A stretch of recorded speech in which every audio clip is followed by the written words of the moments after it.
안녕하세요. 오늘도 사연 살롱을 찾아주셔서 감사합니다. 저는 남편, 그리고 너무 예쁜 아들을 하나 키우고 있는 엄마예요. 이제 아들이 곧 유치원에 입학하게 되고, 저도 육아하던 엄마에서 워킹맘으로 직업을 바꿀 준비를 하고 있습니다. 저희 가족은 이번 달에 이사를 갈 예정이에요. 이사라는 게 사실 굉장히 긴장되고 떨리는 일이기는 하지만 저희 가족, 특히 저와 남편은 더더욱 긴장됩니다. 도시로 나가는 게 얼마만인지 몰라요. 여태껏 저와 남편은 신혼살림부터 시작해서 섬마을에서 살았거든요. 이번에 이사 나간다고 섬마을의 어르신들이 선물도 많이 챙겨주시고 용돈도 많이 받았어요.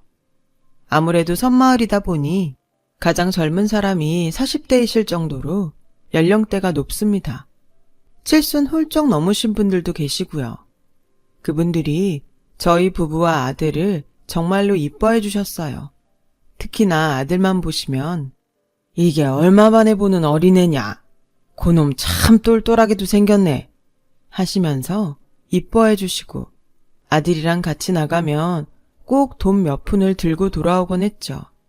몇 번을 사양해도 호응까지 내시면서 돈을 쥐어주시더라고요. 그만큼 어린 아이들을 보는 게 어려우신 분들이고 손주를 보신 분들이라도 섬마을이다 보니 자식들이 방문을 잘 안 하는 것 같아요. 그래서 저희가 이사 나간다는 소식을 전했을 때부터 눈물을 보이시는 어르신들도 있었어요. 저희도 정들었던 어르신들을 두고 나가려니 마음이 짠해지더라고요. 그래도 그래, 젊은 사람들이 도시 나가서 살아야지. 애도 있는데 여기서 애 키우기 힘들어 하시면서 응원을 많이 해주셨습니다. 저희가 이 섬마을과 영원히 인연이 끊어지는 건 아니에요. 1년에 몇 번은 꼭 올 거거든요. 무엇보다 이곳에는 저와 남편이 정말 사랑하는 분이 잠들어 계시기 때문이에요.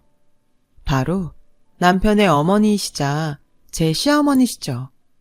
어머님은 돌아가시기 전에 참 많이 아프셨어요. 투병하시는 동안 제가 간호를 해드렸었죠. 신혼 시절이었는데 그때 주위에서 욕도 참 많이 먹었었어요. 바보 같다고요. 자기 같았으면 아픈 시어머니 간병하게 하는 남편하고는 결혼 안 했을 거라고요. 그런데 저는 전혀 원망하지 않았어요. 몇 가지 이유가 있긴 한데 가장 큰 이유는 남편을 사랑했고 믿었기 때문이었습니다. 남편은 제가 본 사람 중 가장 바르고 성실한 사람이거든요. 그리고 무엇보다 어머님이 돌아가시고 나서 분에 넘치게 받은 게 많아서 지금 생각하면 그때 더 잘해드릴 걸 하는 생각을 하고는 해요. 남편은 대학에서 만났어요.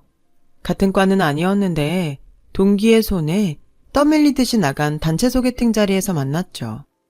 소개팅 생각은 하나도 안 했어서 한없이 어색하기만 한 자리에 남편이 있었고 남편 얼굴에 떡하니 나는 이 자리가 불편하고 빨리 벗어나고 싶어 라고 쓰고 앉아 있었습니다.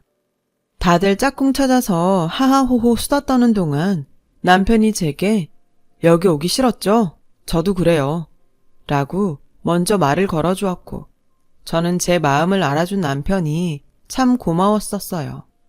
다른 친구들 눈에는 저도 짝을 찾은 것처럼 보였겠지만요. 어쨌든 그날 저는 남편하고 수다를 많이 떨었고 대화가 잘 통해서 친구가 되었다가 얼마 안 있어서 사귀는 사이가 되었어요. 만나면서 이 사람 진짜 좋은 사람이구나 라는 걸 매일매일 더 느꼈고 어린 나이였지만 결혼 생각이 들 정도로 미래에 확신이 생겼어요. 남편이 군대를 다녀왔기 때문에 졸업을 같은 연도에 할 수 있었어요. 졸업하고 나서 남편은 곧바로 좋은 기업에 취직을 했을 정도로 능력도 좋았습니다. 남자친구가 아니라 사람 대 사람, 또 같은 취업 준비생의 입장에서 봤을 때 질투가 날 정도였지만 남편은 너는 더 좋은 데 갈 수 있을 거야. 천천히 기다려봐.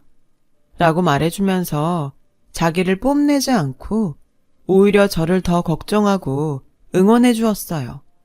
다행히 몇 달 뒤에 저도 어느 정도 괜찮은 중소기업에 취직을 해서 일을 하게 되었어요. 같이 돈을 모으게 된 것이죠. 그때쯤 저희는 이미 결혼 이야기를 시작했었어요. 얼마 적금도 들고 돈을 모아서 결혼을 하자고 했죠. 저나 남편이나 결혼식을 크고 화려하게 할 생각은 없었기 때문에 큰 돈을 모을 때까지 기다리지는 않아도 금방 결혼을 할 거라고 생각했어요.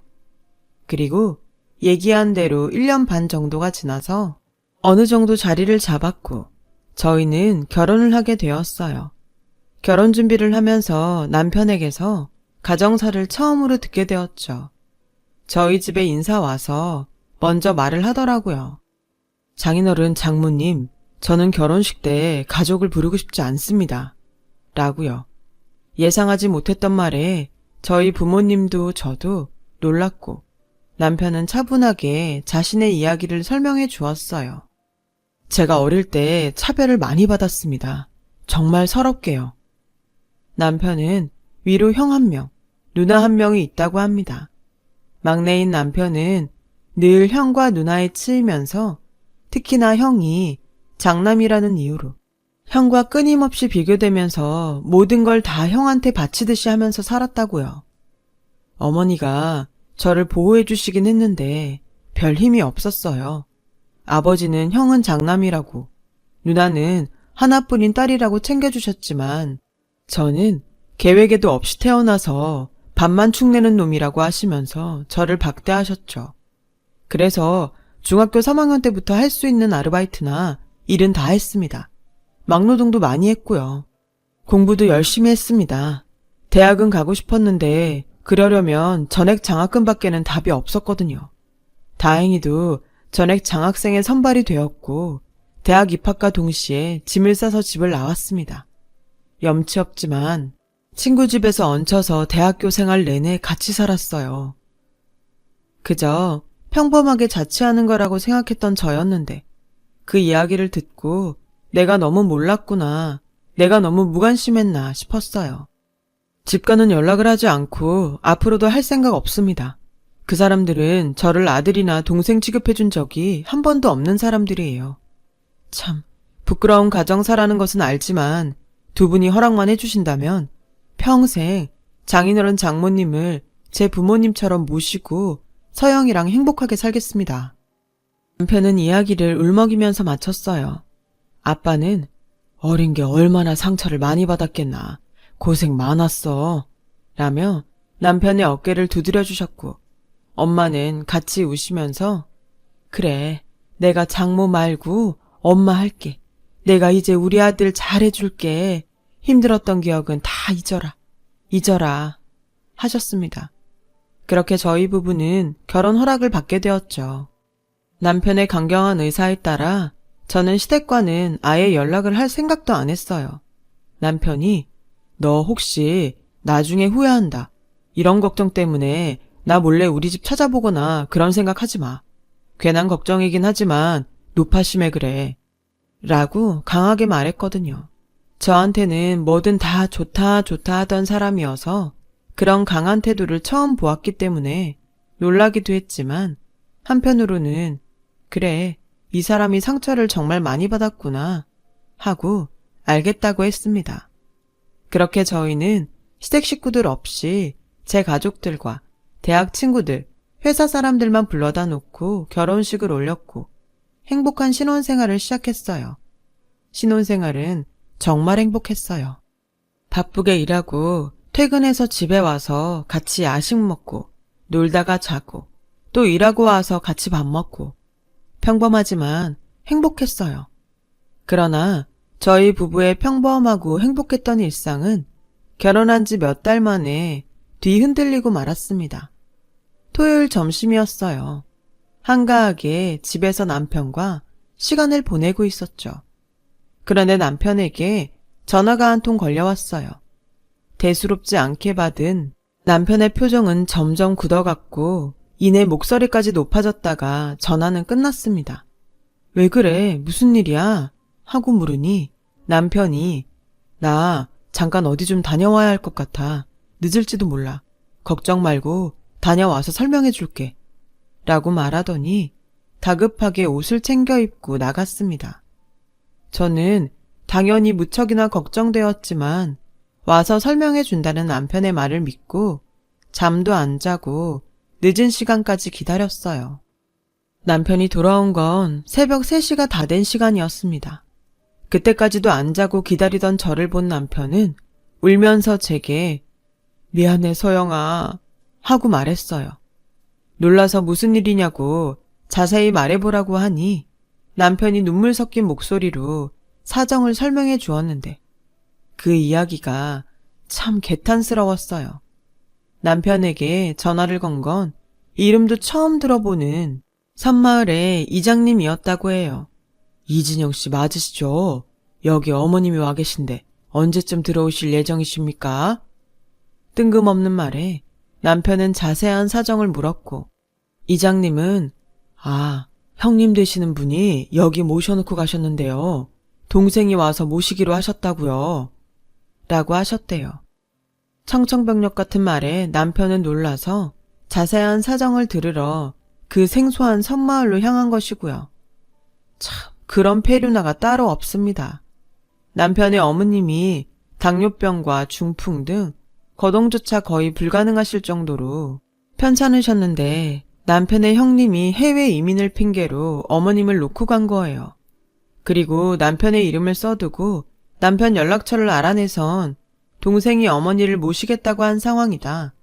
라고 말해두고 말 그대로 튀어버린 것이었죠. 남편은 놀라고 화가 나서 형에게 연락을 했지만 받지 않았다고 합니다. 남편 아버지는 어머니와 이미 이혼을 하신 상태였다고 하네요. 이혼 후 다른 분과 살림을 차리셨다고 하고요. 남편의 누나는 나 임신했다, 못 모신다 는 말만 남기고 연락을 끊어버렸다고요. 보호자의 이름은 이미 남편이었고 여기서 어머님을 모시지 않는다면 노인 유기로 적용될 수도 있는 상황이었어요. 남편은 미안해, 나랑 헤어지고 싶다고 해도 이해해 하고 한참을 울다가 겨우겨우 잠에 들었어요. 깊이 고민했죠. 지금 다니는 회사나 그런 것들을 포기하기 힘들었지만 그렇다고 남편과 정말 헤어지기도 싫었어요. 처음 보는, 그것도 몸이 아픈 어머님을 모시는 것도 겁이 났고요. 그래도 저는 결정을 내렸습니다. 남편에게 일단 난 오빠랑 같이 살 거야. 우리가 가서 모시고 살자. 그 사이 오빠가 아주버님을 찾아서 어떻게 고소하거나 그러면 되지 라고 말했습니다. 남편은 너한테 너무 죄 짓는 것 같아서 너무 미안해 라고 말하면서 또 울었어요. 정말 번갯불에 콩 볶듯이 섬마을로 이사가 결정되었고 주위 친구들과 부모님도 정말 놀라셨습니다. 친구들은 시동부터 이게 무슨 고생이냐? 세상에 조선시대도 아니고 지 아픈 엄마를 그렇게 내버리고 가는 미친놈이 어딨어? 라고 아주버님과 형님 부부를 실컷 욕했죠. 섬마을에 도착해 낡은 빌라로 들어가니 바닥에 이불 깔고 누워 계신 어머님이 보였어요. 첫 만남이었죠. 어머님, 안녕하세요. 저는 김서영이고 어머님 둘째 며느리예요. 라고 인사를 드리니 어머님이 힘없이 고개를 끄덕이셨어요. 남편은 오랜만에 만난 어머님이 어색한 듯 인사 후에 말없이 집만 정리했고요. 엄마는 그래도 나를 지켜주려고 노력했어. 나도 그건 알아. 그런데 엄마가 일을 하셔, 뭘 하셔. 능력이 어디 있겠어? 남편 내조에 치이고 집안 살림에 치이고 친할머니의 시집살이에 치이고 엄마 마음 이해 못하는 건 아니었지만 그래도 엄마라도 나를 더 지켜줬으면 어땠을까. 가끔 그 생각을 해. 남편이 그날 밤에 술을 마시면서 한 말이에요. 그래도 어머님이 그나마 가족 중에서는 남편에게 나은 사람이었다는 게 다행이라면 다행이었습니다. 병간호는 저도 처음이라 정말 힘들었어요. 밤마다 울었고 내가 회사도 사표 내고 이게 무슨 짓이지? 하는 생각도 많이 했죠. 남편은 일을 해야 했기에 몇 시간이 걸리는 거리를 배 타고 섬에 들락날락하면서 회사를 다녔어요. 집에 들어오면 피곤하니까 도와달라고 말할 수도 없었죠. 미안하니까요. 밤에도 몇 번씩 일어나 어머님 약 챙겨드리고 상태 확인하고 때마다 배 타고 같이 도시로 나가서 병원 검사도 받고 했어요. 어머님은 말씀하시는 것도 힘들어 하셔서 주로 글씨를 써서 표현을 하셨어요. 병간호 시작하고 한 일주일이 지나서야 제게 처음으로 말을 건네셨죠. 첫 마디가 바로 미안하다 새아가야 였습니다. 종이에 쓴 그 글씨를 보는데 갑자기 뭔가 울컥하더라고요. 전형적인 가부장적 집안의 며느리로서 어머님이 겪으신 고생도 이해는 할 수 있을 것 같았습니다. 그래서 일부러 어머님 걱정 마세요. 저 체력 강한 여자예요. 하면서 어머님을 안심시켜 드렸어요. 그래도 제가 서툴지만 열심히 한 성과가 나는지 시어머님의 상태는 조금씩 호전을 보이셨어요. 거동을 못 하셨는데 몸을 일으키시고 앉으실 정도도 되셨고 더듬거리는 증상이 심하셨지만 간단한 말도 하셨어요. 남편도 처음에는 어머님을 무척이나 어색해했지만 시간이 지나면서 엄마, 오늘은 어땠어요? 엄마 며느리 예쁘죠? 하면서 말도 붙이고 인사도 하면서 천천히 사이가 풀어지기 시작했어요. 그래도 남편의 기억 속 어머니는 자기를 보호해주던 모습이었으니까요. 어머님은 때때로 밤에 남편이 잠들면 저를 앉혀두고 우시면서 진영이에게 미안하다는 말을 많이 하셨습니다. 아주버님과 시누이 얘긴 딱 한 번 하셨어요. 내가 애들을 잘못 키운 탓이야 라고 자기 탓을 하시더라고요. 너무 화가 나서 어머니 그래도 그건 폐륜이죠 라고 하려다가 참았어요. 그래도 어머님한테는 자식들이니까요. 그렇게 저희는 힘든 적응기를 보내고 살았고 1년이 조금 넘자 나름대로 섬 생활에 적응도 했어요. 저는 마을 어르신들께 심청이 뺨치는 며느리 소리 들으면서 예쁨 받았고 그 덕분에 사는 건 그렇게 힘들지 않게 되었습니다. 정기적으로 도시로 나가서 휴식을 취할 수 있도록 마을 어른분들이 어머님을 돌봐주신 적도 있고요. 인심들이 다들 좋으셨어요. 어머님은 호전이 되긴 하셨지만 병원에서는 저를 따로 불러서 마음의 준비를 늘 하고 계세요. 어머님은 이 이상으로는 회복되지 않으실 겁니다. 지금은 하룻밤 자고 눈을 떠보니 돌아가셔도 이상하지 않은 상태예요. 그러니까 늘 준비하고 계세요. 라고 말하더라고요. 남편에게도요. 좋지 않은 소식이었지만 늘 대비를 할 수 있어서 다행이었죠. 저희 부부가 섬 생활을 한 지 1년 반이 되던 어느 날 어머님께서 갑자기 사라지셨어요. 장 보러 간 사이에요. 혼비백산해서 정말 슬리퍼만 신고 섬 전체를 뛰어다녔어요. 남편에게도 연락했지만 오려면 몇 시간이 걸리니까 제가 뛰어다녀야 했죠. 이장님과 마을 어른분들도 저를 도와서 어머님을 찾아다니셨고요. 몇 시간 뒤 어머님은 섬마을 뒤쪽에 있는 그늘진 공터에서 발견되셨어요. 흙바닥에 쓰러져 계셨는데 양말만 신은 발은 흙투성이었고 손도 마찬가지였죠. 마치 땅을 판 사람처럼요.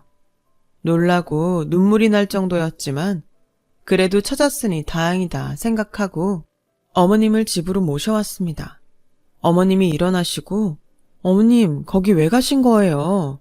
하고 여쭤보니 바람이 쐬고 싶어서 라고 대충 얼머부리려는 듯 말씀하시더라고요. 속사정이 있는 것 같았지만 저는 더 여쭤보지 않았습니다. 저도 너무 지쳐 있었으니까요. 그 일이 있고 정확히 3일 뒤에 어머님께서는 돌아가셨어요.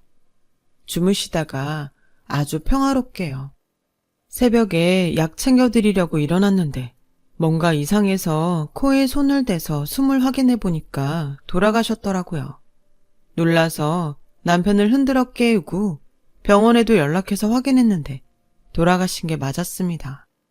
마음의 준비를 하고 있었는데도 충격적이었어요. 누군가는 이제 혹 떨어졌는데 뭐가 그렇게 슬프냐? 라고 하던데 그 사이 어머님과 정이 많이 들었던 저였어요. 어머님께서 고맙고 미안하다시며 자꾸 제 손에 쥐어주시던 계피사탕이 생각나더라고요.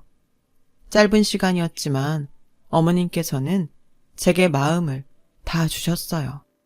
남편도 이제 엄마를 좀 더 이해할 수 있을 것 같았는데 말하면서 눈물을 흘렸어요. 장례는 섬에서 치렀습니다. 조문객은 모두 섬마을 어른들밖에 없었어요. 남편이 시누이에게 어머니의 부고를 알렸지만 답이 없었고 아주버님 부부에게도 마찬가지였어요. 섬마을에 햇빛 잘 드는 곳을 이장님께서 내어주셔서 그곳에 어머님을 모셨죠. 장례가 끝나고 집에 돌아와 짐을 정리했습니다. 어머님 짐은 많지도 않았어요. 그런데 어머님의 이불을 들추자 이불 아래서 종이 한 장이 나왔습니다. 종이에는 삐뚤한 글씨로 방파제 뒤쪽 공터에 땅을 파보거라 라고 쓰여 있었습니다. 그곳은 어머님이 돌아가시기 며칠 전에 쓰러지신 채 발견되었던 바로 그 공터였어요. 유언과도 같은 그 말에 저와 남편은 공터로 갔죠. 그곳에는 커다란 돌로 표시된 곳이 있었고 저와 남편은 돌을 치우고 땅을 팠어요. 깊이 파지도 않았는데 안에서는 흰 봉투가 나오더군요. 기력이 쇠하셔서 깊이 팔 기운도 없으셨겠지요. 그 봉투에는 어머님의 편지가 들어있었고요. 진영아, 서영아, 못난 엄마가 미안하다. 진영아, 어린 날들에 많이 서러웠지? 엄마가 미안하다. 능력 없는 애미가 너를 지켜주지 못했어. 장남이라고 하나뿐인 딸이라고 이쁨 받는 첫째, 둘째에 치이고 아파하는 널 보며 엄마도 너무 아팠단다. 그런데도 잘 자라. 좋은 며느리 데려와서 너무나 고마워. 해준 것도 없는데 병간호 받느라 애미가 정말 고맙고 미안했단다. 이곳에 편지를 묻은 건 너에게 주려고 한 걸 내 힘으로 끝까지 지키기 위한 노력이고 내 마음이란다. 이것들로 너의 지난날의 아픔을 다 치료하지 못할 거라는 건 알지만 그래도 엄마의 마지막 마음을 받아주렴. 이곳에 꼭 연락해서 가보거라. 그 말 끝에는 어떤 집 전화번호와 집 주소가 쓰여 있었습니다. 남편과 저는 집으로 돌아와 그 번호로 전화를 걸었어요. 저는 이진영이라고 하는데요. 라고 하자마자 전화기 너머에서 아우, 네가 진영이구나 하는 소리가 들리고 그 사람이 울기 시작하더라고요. 직감적으로 뭔가 있다고 느낀 저희 부부는 어머님이 적어주신 그 주소로 찾아갔어요. 한적한 시골 마을 집이었어요. 도착해서 문을 두드리자마자 바로 한 어르신이 뛰어나오셨어요. 어르신은 내가 너희 오기를 얼마나 기다렸는지 모른다 라며 저희를 안으로 데리고 들어가셨어요. 차를 한 잔씩 내어주신 어르신은 통장 하나와 저희 부부 앞에 서류 몇 장을 펼치셨어요. 그건 놀랍게도 아파트 명의 서류와 주식 관련 서류였습니다. 주식 잘 모르는 제가 봐도 상당하더라고요. 너희 엄마가 몇 년 전에 그 쓰레기 같은 놈이랑 이혼한 거 알지? 그 놈도 살 만큼 살았다고 생각했으니까 먼저 이혼하자고 한 거지. 이혼하고 네 엄마가 여기로 찾아왔다. 여기가 네 엄마 고향이야. 나는 네 엄마 어릴 때 동네에서 제일 친하게 놀던 친구였어. 내가 지금 이렇게 살 수 있는 이유가 네 엄마 덕분이니까. 어릴 때 우리 집이 너무 가난해서 밥조차 잘 먹고 살지 못할 정도였어. 네 엄마는 항상 나를 더 챙겼고 네 외할머니 외할아버지 되시는 분들도 나를 딸처럼 정말 아껴주셨었거든. 그때 네 엄마 아니었으면 나는 지금 여기에 없다. 내가 학교를 마칠 수 있었던 것도 전부 네 엄마 덕이었어. 우리는 자매보다 더 끈끈할 수밖에 없었단다. 네 외할아버지 할머니 돌아가시고 엄만 그 후에 시집을 갔어. 그런데 네 엄마가 시집가면서 연락이 끊겼었지. 네 엄마 이야기 듣고 가슴 치면서 울었다. 그렇게 밝던 소녀가 시집을 잘못 가서 그렇게 되고, 그런데 막내 아들 얘기하면서 더 서럽게 울더라. 자기가 시집살이 100번 겪어도 좋으니까 막내가 자기를 용서해주면 좋겠다고 말이야. 괜찮다는데도 나한테 패기찌기 싫다고 큰아들 부부에게 올라가겠다고 하더구나. 얼마 안 있어 올라갔는데 몸이 그렇게 돼버렸어. 그간 세월이 얼마나 고됐으면 그랬겠니. 그리고 2년 전인가 연락이 왔어. 큰아들 부부가 나를 버리려고 한다고 말이야. 네 엄마는 다 알고 있었던 거야. 그리고 나한테 그러더라. 혹시라도 내가 죽으면 막내 아들 찾아서 꼭 좀 도와줘라고. 그래서 내가 알겠다고 걱정 말고 내 연락처 주라고 했었는데 이렇게 죽고 나서야 진영이 너를 만나는구나. 어르신의 이야기를 들으면서 남편은 하염없이 눈물을 흘렸어요. 어머님의 마음이 느껴졌고 어린 시절의 남편에게 끊임없이 미안해하셨던 그 마음이 절절하게 전해졌어요. 그 통장은 어머님께서 남겨주신 거였어요. 펼쳐보니 5천만 원이라는 돈이 있더라고요. 평생 그 돈을 꽁꽁 숨기며 모으기 위해 열심히 사셨을 어머님을 생각하니 안타깝고 슬프고 말할 수 없는 감정이 들었습니다. 그리고 그 어르신은 여기 이 서류들은 내가 널 위해서 준비한 것들이야. 나는 우리 아들한테 사업체 물려주고 이제 여기서 유유자적 지내고 있어. 이거 가지고 가서 능력껏 잘 사용해봐. 나는 이제 네 엄마한테 받은 거 다 돌려준다 생각하고 더 기쁜 마음으로 여생을 살련다. 남편과 저는 이걸 받아도 될까요? 하고 물었지만 어르신은 당연하지. 네 엄마가 나한테 어떤 사람인데 나는 너희가 내 친구 바람대로 잘 살았으면 한다. 나중에 혹시 아기 낳으면 한번 데리고 와서 인사나 시켜주렴. 라고 하시며 서류를 저희 손에 꼭 쥐어주시더라고요. 그 재산들은 너무 큰 돈이기도 했고 아직도 저희가 그대로 가지고 있습니다. 남편이랑 얘기했는데 잘 모르고 주식 썼다간 큰일 나니까 나중에 기회 잡고 공부 제대로 해서 사용하자고 했어요. 아파트도 그대로 있고요. 남편은 어머님의 향수 때문인지 섬마을을 떠나고 싶지 않아 했습니다. 그래서 임신하고 아기 낳은 후까지 섬마을에서 살았어요. 남편이 워낙 애틋해해서 저도 동의를 한 부분이었고 섬마을 생활도 익숙해져서 나쁘지 않았고요. 어느 날 아주버님과 시누이에게서 연락이 왔더라고요. 네가 재산 다 꿀꺽하냐? 라고 연락이 온 거죠. 어디서 들었는지 모르겠지만요. 시누이는 여자라 그런지 저한테도 연락해서 사람이 그렇게 사는 거 아니다. 형제 자매한테 재산도 나누고 해야지. 라고 하더라고요. 저는 그 말 듣고 너무 화가 나서 그이가 아주버님이랑 같이 두 분 용서한다고 하면 저도 그렇게 하죠. 그 전에는 저도 두 분 어른 대접해드릴 생각 없습니다. 라고 하고 끊어버렸어요. 그 후로 아기도 낳고 꽤 잘 키우면서 살았는데 이제 아기 유치원도 그렇고 여러 사정 고려해 도시로 다시 나가게 되었네요. 물려받은 아파트로 들어갈 예정이고 이 섬에도 수시로 올 생각입니다. 생각해도 아련한 시어머님이 잠들어 계신 곳이니까요. 아직도 여전히 생각나면 참 가엾어서 눈물 나는 어머님과 우리 남편이지만 그래도 이제 우리 세 식구 어머님 그곳에서 뿌듯하시게 더욱 열심히 잘 살아보려고 해요. 어머님도 하늘에서 다 보고 계실 테니까요. 이사갈 생각을 하니 여러 가지 생각이 드는 날에 주저리 글을 썼네요. 들어주신 모든 분들 감사합니다. 항상 건강하시고 행복하시길 바랍니다.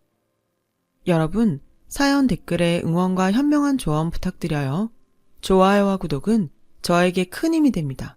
오늘도 좋은 일 가득하세요.